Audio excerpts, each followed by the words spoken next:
My child, come closer. Listen to my voice. Let me shatter you open with truth.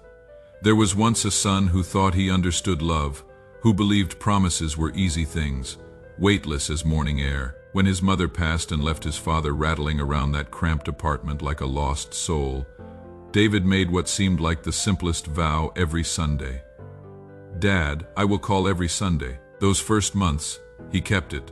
Sacred as clockwork, 3 of the clock sharp, his father's gravelly voice would answer on the first ring. Ready, waiting, armed with stories polished like river stones, the neighbor's new dog, the hardware store closing down, memories of David's mother that still made him smile through the ache. But life devours promises, feeds on good intentions until they are just bones. The promotion came with fangs, longer hours, weekend sacrifices, travel that stretched him thin as paper. 1 missed Sunday carved a hollow in his chest. 2 missed calls became a month of silence. 3 months became a chasm so wide that shame made the phone feel like it weighed 1,000 pounds. Tomorrow, he would whisper to himself. Next week, when I can breathe again. Meanwhile, his father sat by that ancient rotary phone every Sunday at 3 waiting. Stories stockpiled like ammunition, ready to fire love straight into his son's ear. When silence stretched instead, he would hold vigil another hour, then another, whispering to the empty room. Maybe next week, kiddo. The heart attack hit on a Tuesday morning, brutal, merciless, stealing breath from his lungs as he bent to water his wilted tomatoes. The ones David's mother had planted before the cancer took her voice. In the emergency room, fluorescent lights buzzing like trapped insects, the nurse held her pen ready. Who should we call? His father's mouth opened. David's number lived on the tip of his tongue. Then he closed it, shaking his head. He is drowning in work. Let me see how this goes. 3 weeks in cardiac care, needles and monitors and doctors speaking in medical riddles. His roommate's bedside overflowed with flowers, visitors, laughter that made the sterile air almost breathable. But his side stayed hollow, empty. The nights stretched longest. Sometimes he would reach for the bedside phone, fingers trembling, then pull back. He would feel terrible if he knew. Better to wait, better to protect him. Guilt finally cornered David in his car between meetings. 4 months. Had it really been 4 months? The weight of silence crushed his ribcage as he dialed. 1 ring, 2, 3, panic clawing up his throat.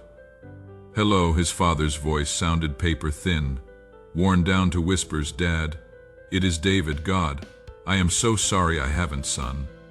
The word cracked open like dawn. Jesus, it is good to hear your voice. Something was wrong. The brightness in his father's responses felt forced, brittle as old glass. When David pressed, silence stretched like a wound. Well, his father said finally, I did have a little heart trouble a few weeks back. Nothing dramatic. Home now, feeling stronger. The world tilted off its axis. What do you mean? Were you in the hospital just for a bit? Really, son, I am okay. Why didn't you call me? The words ripped from his throat, jagged with terror and shame. Another pause. When his father spoke, his voice carried something that shattered David completely, a tenderness so pure it burned. Oh, kiddo, you have got so much weight on your shoulders. I didn't want to add to it. Besides, I knew you would call when you were ready. I have been collecting stories, saving them up like treasure. That is when it hit him. His father had been alone in that hospital bed, scared and broken, and his first instinct was protection. He would been hoarding moments like gifts, waiting with infinite patience for his son to find his way home.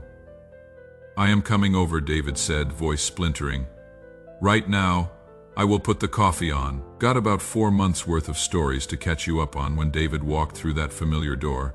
His father was sitting by the window, face transforming like sunrise. Arms opened wide, and David collapsed into them. No longer a successful businessman, just a scared child who had lost his way. His father held him tight, hand gentle on his hair. Shh, he whispered. You are here now. That is all that matters. I knew you would come when you were ready. Sitting there in his father's arms, David understood something that destroyed him and rebuilt him in the same breath. Love doesn't keep ledgers. Love doesn't demand explanations or apologies. Love just waits, patient as stone, sure as sunrise, saving up stories for the moment you are finally ready to come home. His father had been loving him perfectly all along, even in the silence. Especially in the silence. That is what real love does. It never stops believing you are worth waiting for. That, my child, is how I love you. No matter how long you have been away, no matter how far you have wandered into the darkness, I am here by the phone, saving up stories waiting for you to come home.